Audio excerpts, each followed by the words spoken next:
Shanti. Hari Om Tat Sat. Om Stapakaya Dharmasya Sarvadharma Swarupine Stapakaya Dharmasya Sarvadharma Swarupine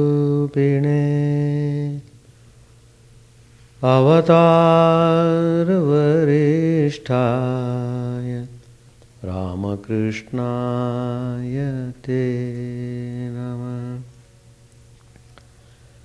Asato ma sadgamaya tamaso ma jyotirgamaya asato ma sadgamaya tamaso ma jyotirgamaya mrityormamritangamaya. Om Shanti Shanti Shanti. Let us offer salutations to Sri Ramakrishna, the spiritual master of the world, the embodiment of all religions, the Supreme God Incarnate.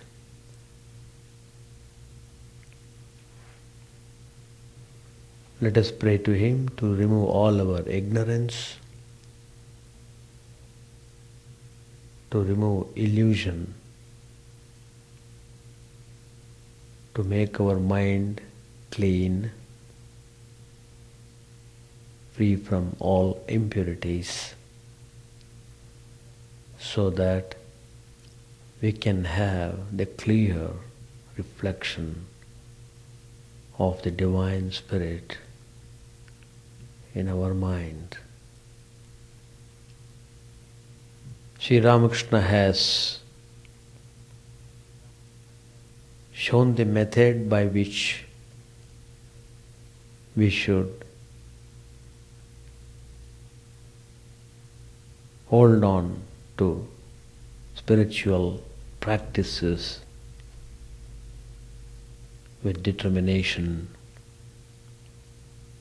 and willpower. We have come to this life, we must get liberated.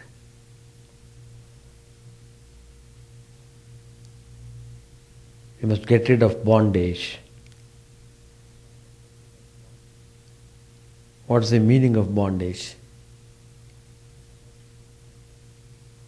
The worldly attraction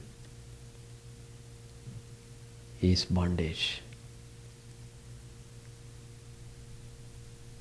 Anything that distracts you, that takes you far away from the spiritual ideas, it is bondage.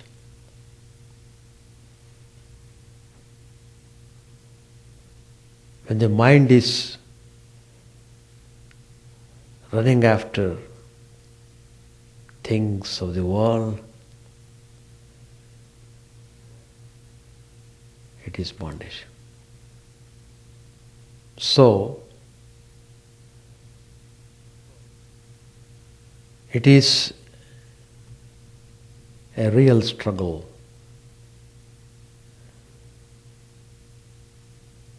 to get freedom in this very life. But we achieve the goal only through practice, not by simply hearing.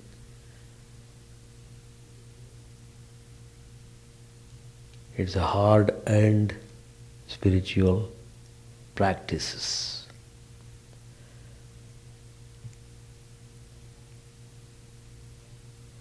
Everyone comprehends God according to one's own method of approach.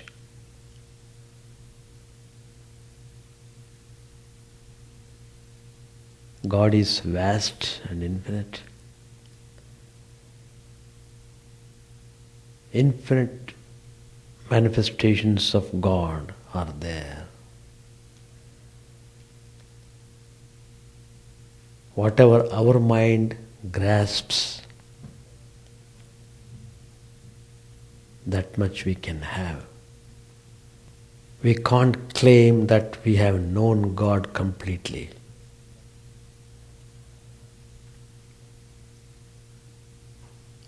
Sri Ramakrishna tells there are three classes of devotees, worshippers of God. The first type, they always think that God is there in heavens. He is objectified. He is overviewing all our activities. He is looking through each and every action of ours. So, we must propitiate Him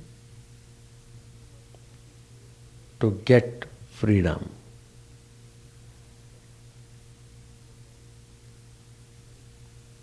So they engage themselves in philanthropic activities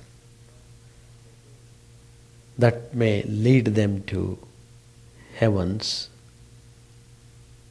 after this mortal life.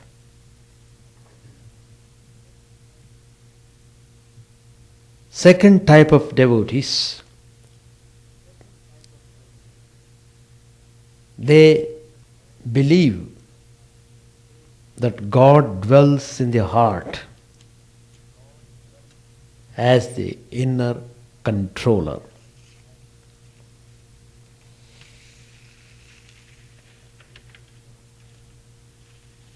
It is through God's power everyone is doing, acting. It is God's power only that is working. So he completely relies upon the indwelling Spirit.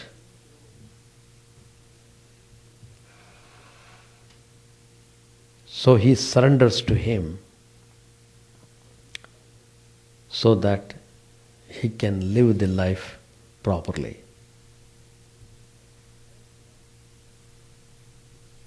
Third class of people, they think God alone has become everything. There is nothing that is without God.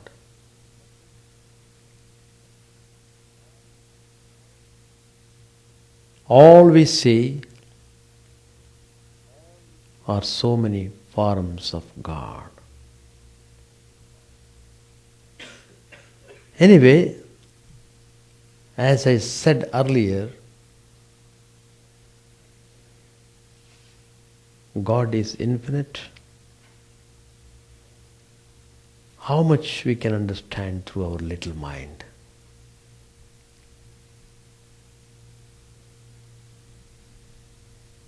Well,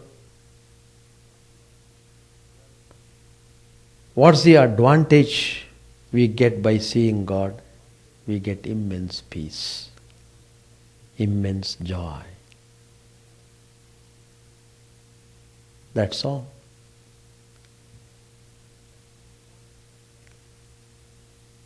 Sri Ramakrishna tells, once you see God, see the divine consciously, from that moment onwards, you will be free from all doubts. Till then, doubts persist in some form or other. Doubts completely vanish only on experiencing the truth. One of the direct disciples of Sri Ramakrishna said, if you remove selfishness from your heart, what remains is only God.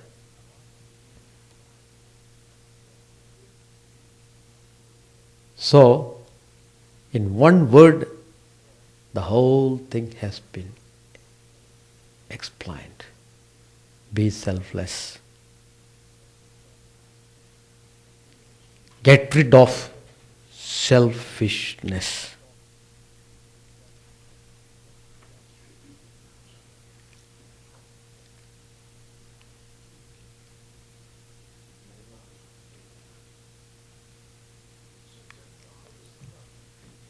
The reflection of God is always in the mind.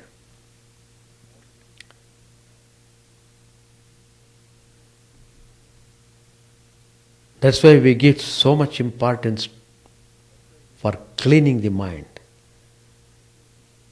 to make the mind stainless. Then you will see the clear reflection of the Divine Spirit.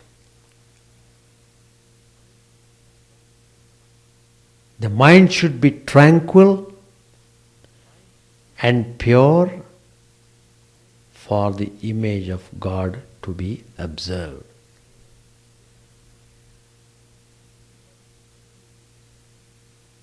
What is the purity of mind? It means mind should be freed from jealousy, hatred, passions, all these things. That is, the mind should be freed from all types of bad samskaras, bad tendencies, which might have come up on account of some reason or other. God is always present within us, but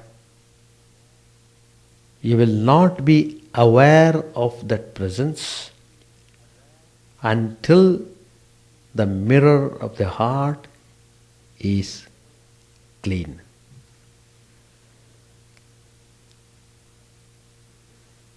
Yogaha chitta vritti nirodhaha. Yoga is possible when yoga means unification with God, is possible only when the mind is freed from all types of modifications. Chaitanya Mahaprabhu, today we are observing his celebrated birthday. Chaitanya, you are seeing the portrait here. He was one of the incarnations. Sri Ramakrishna had the vision of Chaitanya Mahaprabhu. He is the personification of Prema Bhakti. His life, very fantastic. He used to say, that is verily that. That is to say, God's name is verily God Himself. They are inseparable. That is why when you are initiated into spiritual life, you are given a mantra. It's the name of the divine. By constantly thinking of the divine, you will be having your life's goal fulfilled. You are the master of your mind, and you have to keep it pure. Without purity, you cannot understand religion, you can't enjoy the results of spiritual life. So your responsibility ends there. The rest is God's business. One of the direct disciples of Sri Ramakrishna, Swami Vivekananda, he used to say this: your job is to maintain purity of heart. That's all. The rest will be taken care of by God Himself. You don't have to bother about that. He further said, people sometimes are puzzled. Why there are so many gods and so many goddesses? They are confusing. Why should they confuse? You take God whom you want, that's all. Why should you bother about why other man thinks this way, why this man thinks that way, etc. Referring to that, Swami Vivekananda said, all the gods and goddesses, they are not myths, they are real. They are real. They are the many aspects of one Godhead. Just as sun has innumerable rays, so God has infinite forms, limitless. And Vivekananda, he made this statement and tells, I know this because Swami Brahmananda, another disciple of Sri Ramakrishna, used to see gods and goddesses and talk to them. So, even Sri Ramakrishna's mother used to see various visions of gods and goddesses. Sri Ramakrishna himself had seen many gods and goddesses. So there need not be any doubts. In spite of it, doubts arise in our mind because of our crookedness in the mind. So, the correction is to be made subjectively. Remove that crookedness, then you will have the clear vision. There is nothing that can't be granted by God, who is all pervading and who is all powerful. Whatever people want from Him, He supplies like a servant, as it were. Therefore, one shouldn't ask for anything from Him, but remain satisfied with whatever He is pleased to give. Because you don't know what is good for you when you are asking for. If you ask the gods for anything, they present you with a gift, no doubt, but it is like a double-edged sword. Real welfare lies in using things properly. Wrong use of things brings misfortune. To give an example, God has given this gift of human body, this gift of wonderful intellect, mind, all these sense organs. They are wonderful. But if you misuse them, then the whole thing gives opposite result. So, Whatever the misfortune we are experiencing in the life, whatever bad luck you may call, all that is because of using the things wrongly. That's the thing. We don't know how to use the mind. We don't know how to use our sense organs.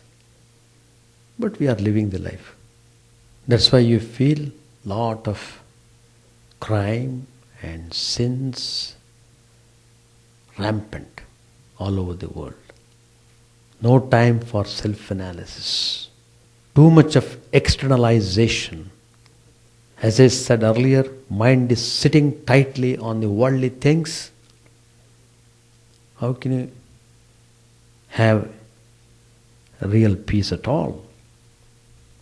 Real peace is possible only when you keep your mind on the divine spirit. Another disciple, Swami Adbhutananda, said, you are very familiar with the word Maya. We are all under the realm of Maya. Maya belongs to God.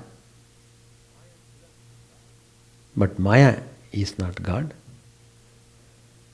So you can't say that being guided by Maya is the same as being guided by God. Nevertheless, the ultimate purpose of Maya's guidance is certainly to take the individual soul towards God. The experience of pleasure and pain in this world is given to each individual so that he can cultivate dispassion,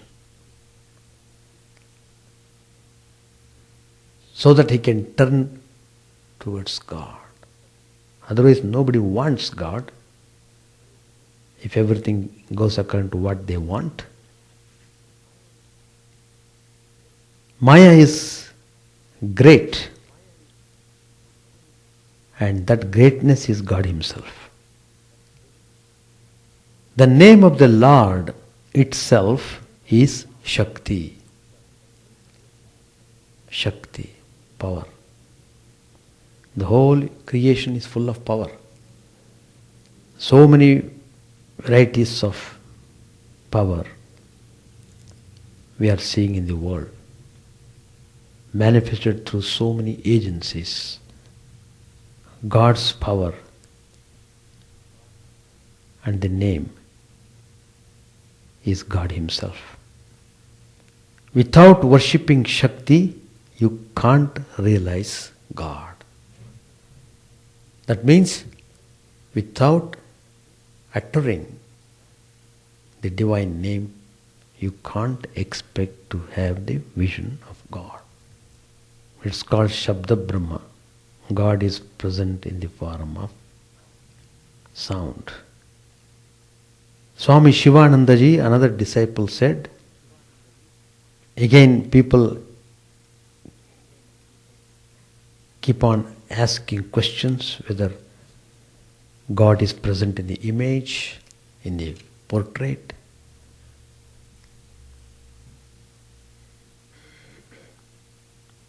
Swami Chidananda ji said, He is in the portraits and images in a special sense. When you make advanced movements in your spiritual sadhana towards God, you will see that God is there and even accepts your offerings of food through rays of light touching what is offered.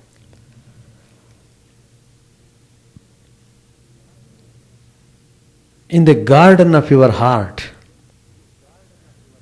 sow the seeds of kindness and love. Very important.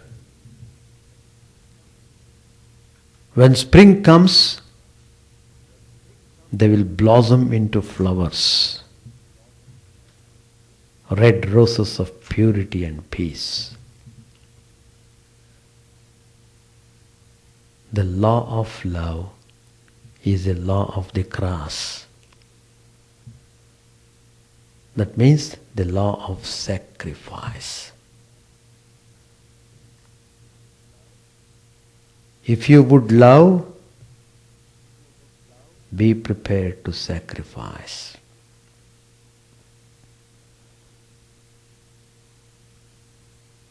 Sri Ramakrishna,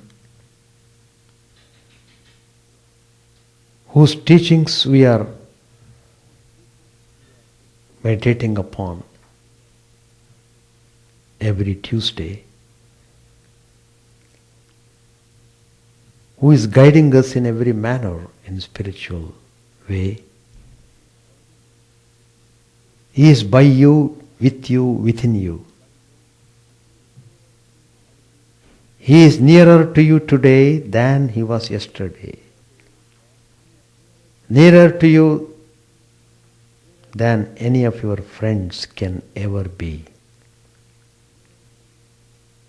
He is the life of your life, the breath of your breath, your wealth and your wisdom. He is your all. He is your all. So, I have taken only some of the points in order to give my comments. Because Sri Ramakrishna himself, as he mentioned, 3 types of people. Sri Ramakrishna himself had passed through all this. First, he worshipped the image of Kali.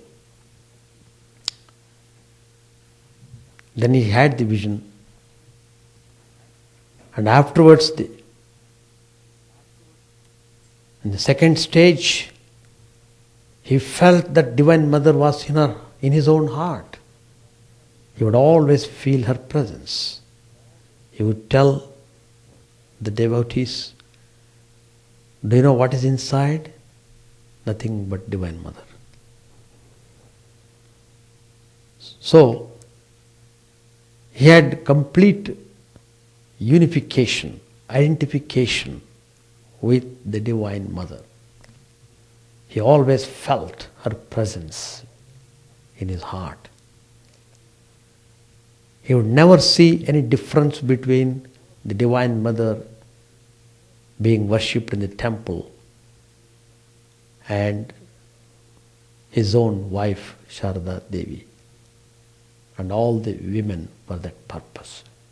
He would always see the blissful Divine Mother. So that attitude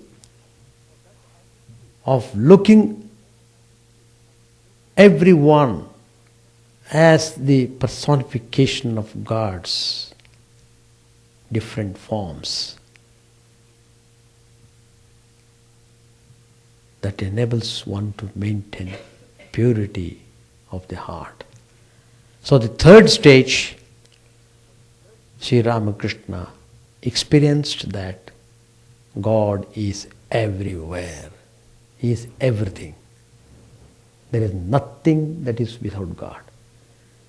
God is there in everything means good, bad, wicked. He may be even a thief, but God is there in him also. So, that conception, that vision, Sri Ramakrishna experienced, so he shared those ideas with the devotees and he told them that's the highest experience one could expect. That is, seeing God everywhere.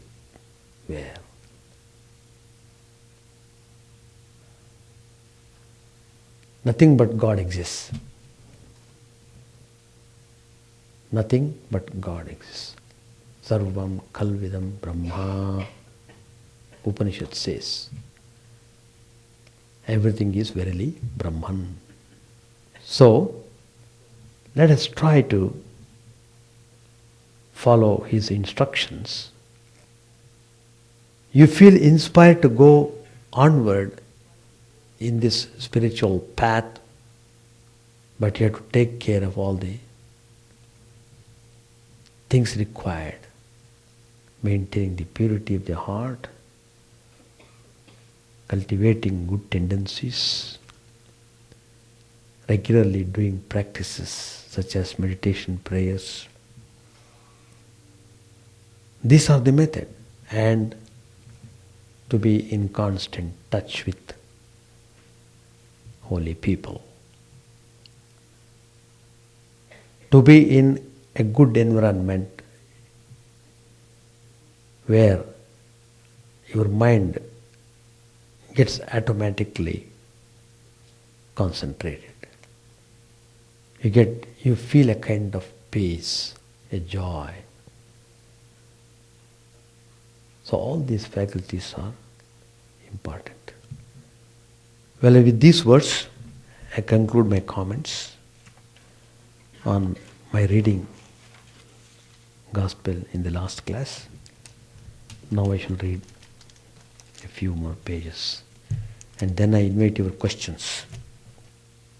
O Mother, Sri Ramakrishna tells, page 396. O Mother, please keep my body together a little, like that in Asiatic Museum, so that I may sing thy name and glories.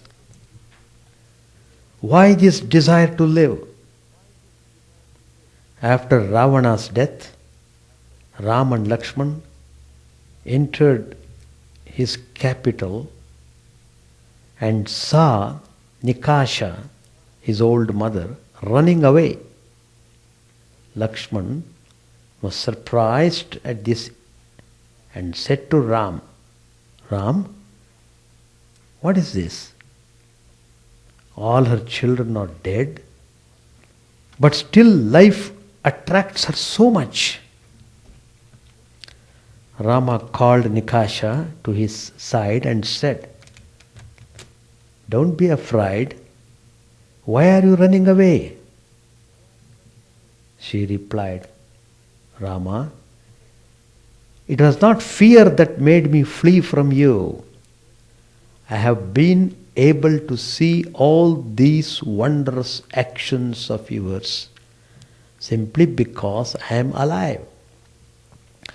I shall see many more things like these if I continue to live. Hence I desire to live. Without desires, the body cannot live. Smiling, Sri Ramakrishna said, I had one or two desires. I prayed to Mother, O Mother, give me the company of those who have renounced lust and gold. I said further, I should like to enjoy the society of thy jnanis and bhaktas. So give me a little strength that I may walk hither and thither and visit those people. But she did not give me the strength to walk. Trailokya, smiling, said, have all the desires been fulfilled? Master said smilingly, no, there are still a few left. All laugh. The body is really impermanent. When my arm was broken, I said to the mother, Mother, it hurts me very much. At once she revealed to me a carriage and its driver. Here and there a few screws were loose. The carriage moved as the driver directed it. It had no power of its own. Why then do I take care of the body? It is to enjoy God, to sing His name and glories, and to go about visiting His jnanis and bhaktas. Narendra was sitting on the floor in front of the Master. Master said to Trailokya and the other devotees, the joys and sorrows of the body are inevitable. Look at Narendra. His father is dead, and his people have been put to extreme suffering. He can't find any way out of it. God places one sometimes in happiness and sometimes in misery. Trailokya said, "Revered sir, God will be gracious to Narendra." Master with a smile said, "But when? It is true that no one starves at the temple of Annapurna in Benares, but some must wait for food till evening." Once Hriday asked Shambhu Malik for some money. Shambhu held the views of Englishmen on such matters. He said to Hriday, "Why should I give you money? You can earn your livelihood by working. Even now you are earning something. The case of a very poor person is different. The purpose of a charity is fulfilled if one gives money to the blind or the lame." Thereupon Hridaya said, "Sir, please don't say that. I don't need your money. May God help me not to become blind or deaf or extremely poor. I don't want you to give, and I don't want to receive. I don't want you to give, and I don't want to receive." So the master spoke as if piqued because God had not yet shown his kindness to Narendra. Now and then he cast an affectionate glance at his beloved disciple. Narendra said, "I am now studying the views of the atheists." Master said, "There are two doctrines, the existence and the non-existence of God. Why don't you accept the first?" Surendra said, "God is just. He must look after his devotees." Master, "It is said in the scriptures that only those who have been charitable in their former births get money in this life. But to tell you the truth, this world is God's Maya, and there are many confusing things in this realm of Maya. One cannot comprehend them. The ways of God are inscrutable indeed. Bhishma lay on his bed of arrows. The Pandava brothers visited him in Krishna's company. Presently, Bhishma burst into tears. The Pandavas said to Krishna, "O Krishna, how amazing this is! Our grandsir Bhishma is one of the 8 Vasus. Another man as wise as he is not to be found. Yet even he is bewildered by Maya and weeps at death." "But," said Krishna, "Bhishma is not weeping on that account. You may ask him about it." When asked, Bhishma said, "O Krishna, I am unable to understand anything of the ways of God. God himself is the constant companion of the Pandavas, and still they have no end of trouble. That's why I weep. When I reflect on this, I realize that one cannot understand anything of God's ways. God has revealed to me that only the Paramatman, whom the Vedas describe as a pure soul, is as immutable as Mount Sumeru, unattached and beyond pain and pleasure. There is much confusion in this world of his Maya. One can by no means say that this will come after that or this will produce that." Surendra said smilingly, "If by giving away money in a previous birth one gets wealth in this life, then we should all give away money now. Master said, those who have money should give it to the poor and the needy, to Trailokya. He said, Jai Gopal Sen is well-to-do. He should be charitable. That he is not served is to his discredit. There are some who are miserly even though they have money. There is no knowing who will enjoy their money afterwards. Jai Gopal came here the other day. He drove over here in a carriage. The lamps were broken. The horse seemed to have been returned from the charnel house, and the coachman looked as if he had just been discharged from the medical college hospital, and he brought me 2 rotten pomegranates.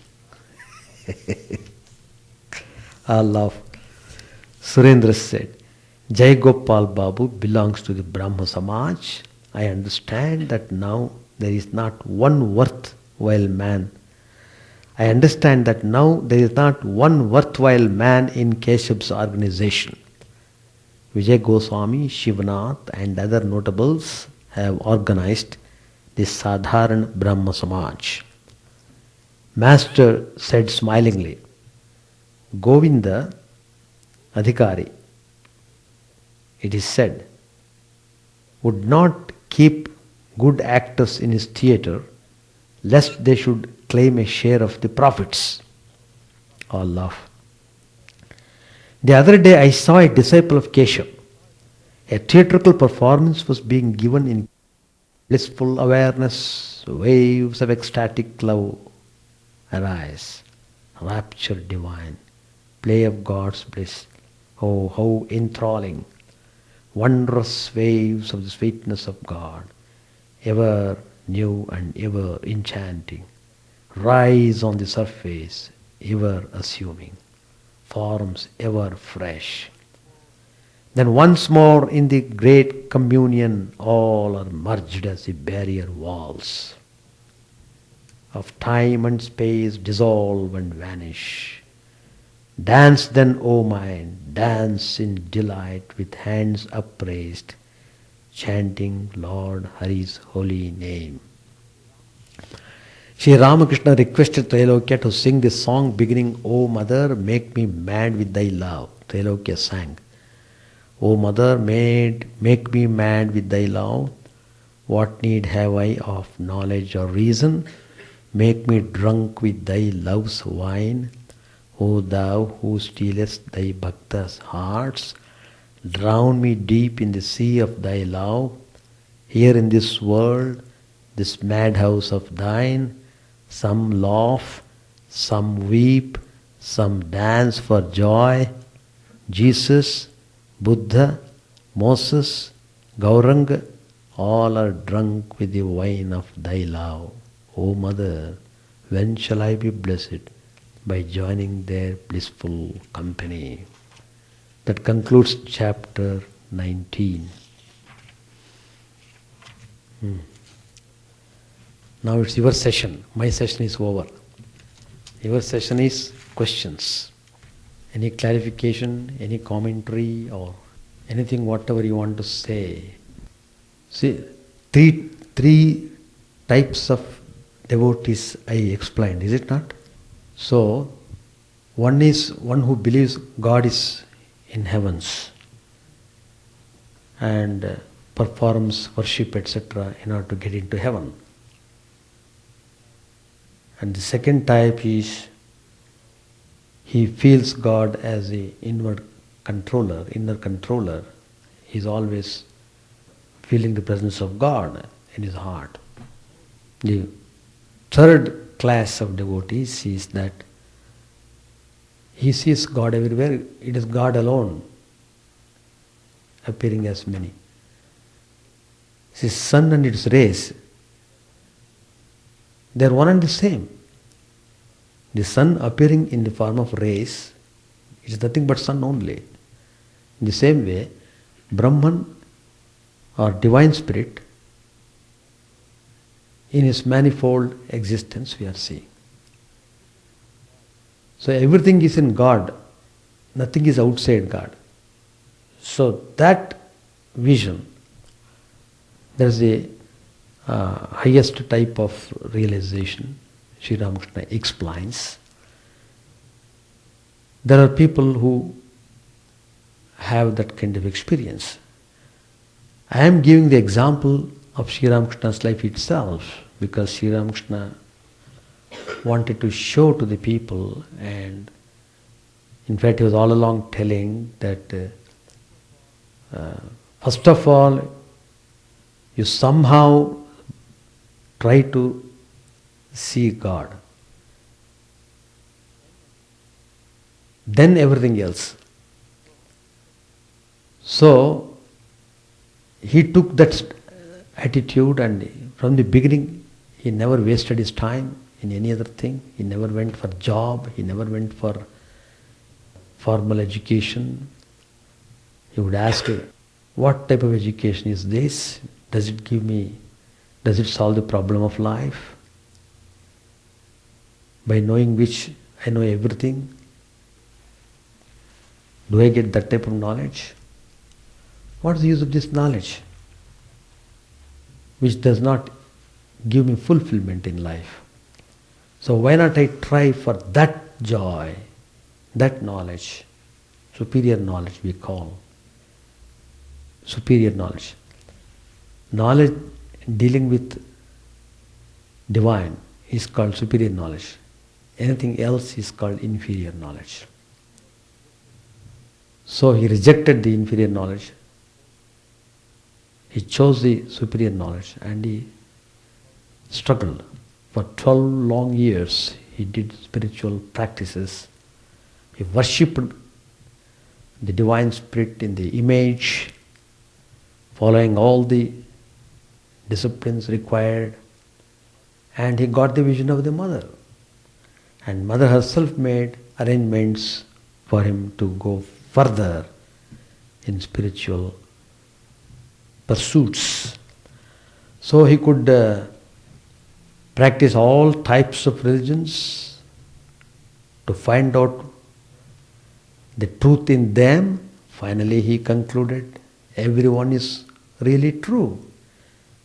Why people unnecessarily quarrel and spread rumors and unnecessarily criticize others? Why should they have to? Infinite ways are there to reach God. You go in whatever way you want, that's all. So he harmonized all religions, he authenticated all the religions of the world, he integrated all the religions, and he had the final realization of Brahman when he attained Nirvikalpa Samadhi, when the mind gets totally merged into Brahman. So he classified, broad classification. His idea is, don't allow any kind of narrowness in your pursuit. Don't be fanatical or dogmatic. You follow what you want to do it, that's all. Then after getting the result, share it with others in a peaceful way. In a peaceful way. That's all. No, Sri Ramakrishna told this. Okay. Sri Ramakrishna in his last gospel class has said about these three varieties of people. Of course, I took the teachings of disciples of Sri Ramakrishna who are all well trained by Sri Ramakrishna directly.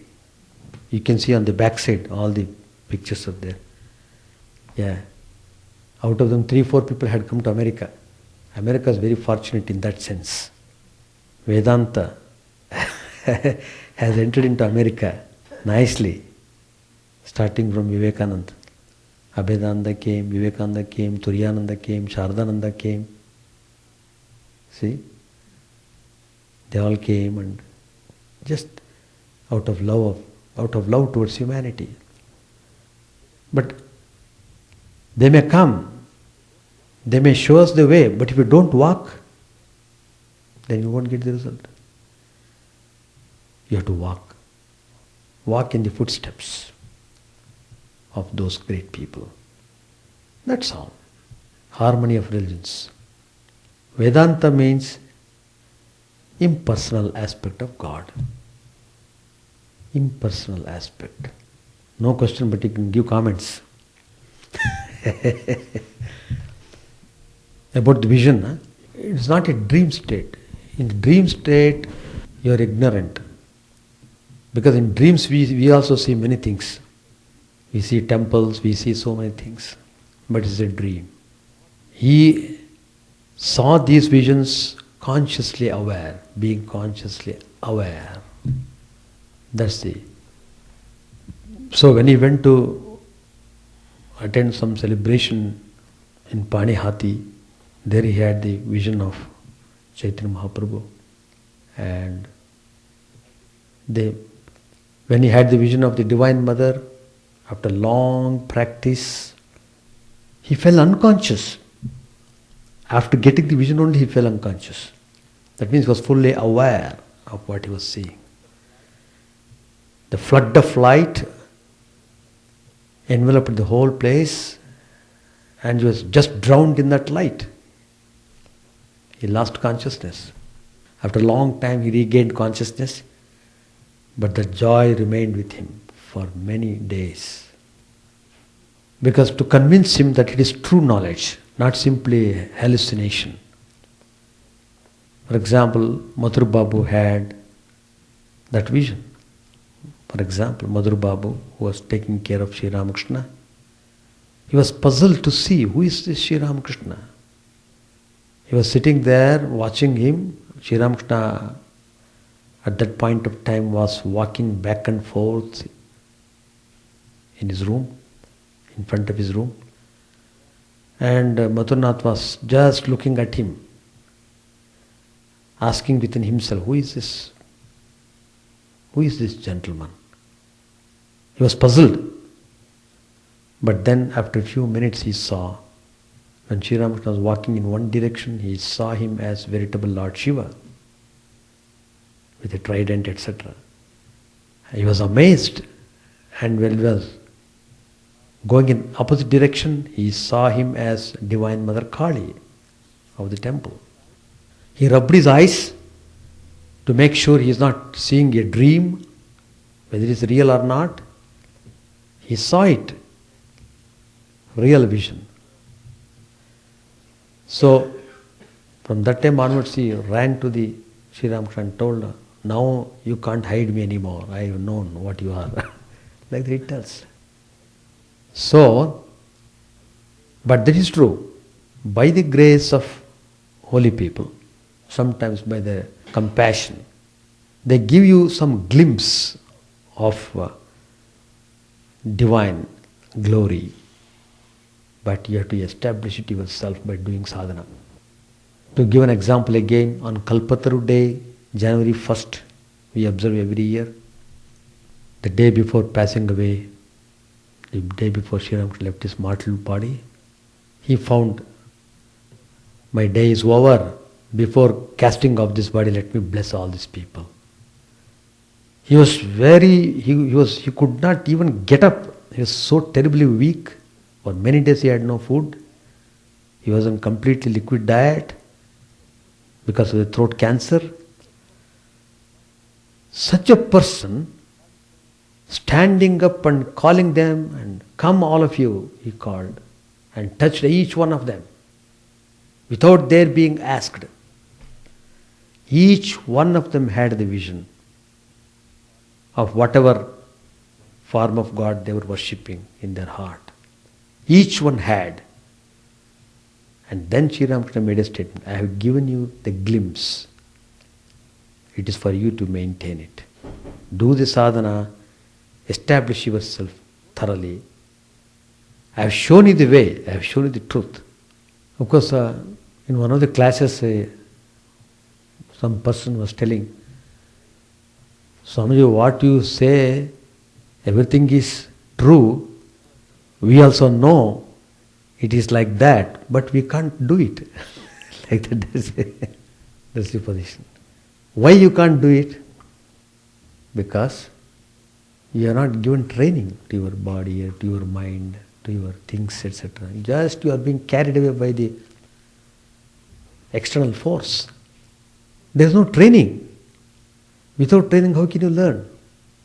It's not magic. It's hard-earned practice. Hard-earned practice. It's like that only.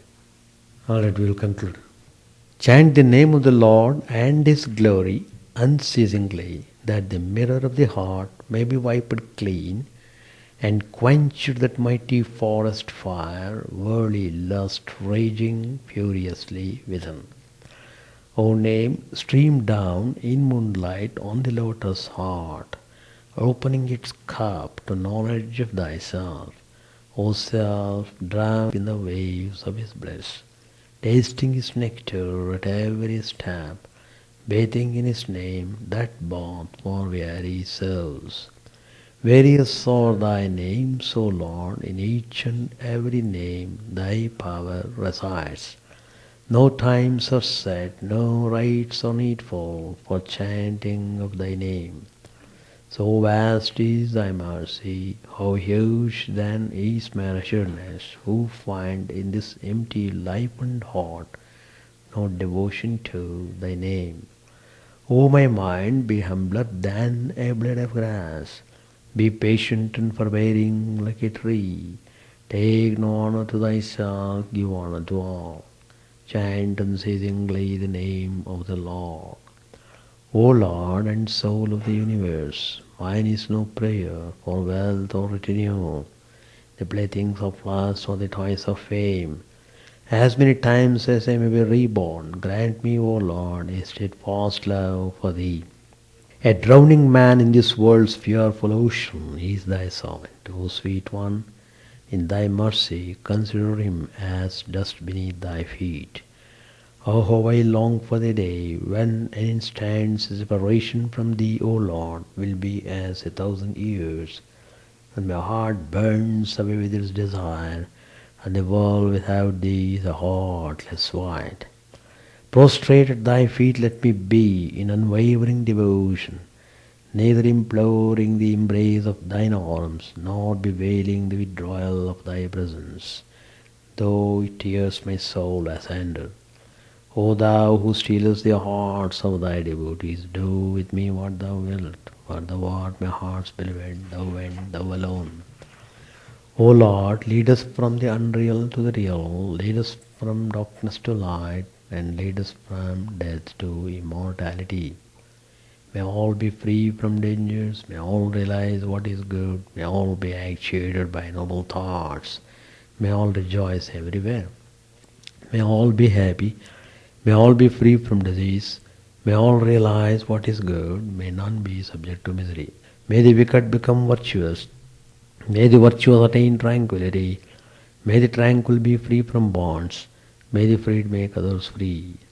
May good betide all people, may the sovereign righteously rule the earth, may all beings ever attain what is good, may the whole worlds be prosperous and happy. May the clouds pour rain in time, may the earth be blessed with crops, may all countries be freed from calamity, may holy men live without fear. May the Lord, the destroyer of sins, the presiding deity of all sacred works, be satisfied. For he being pleased, the whole universe becomes pleased. He being satisfied, the whole universe feels satisfied.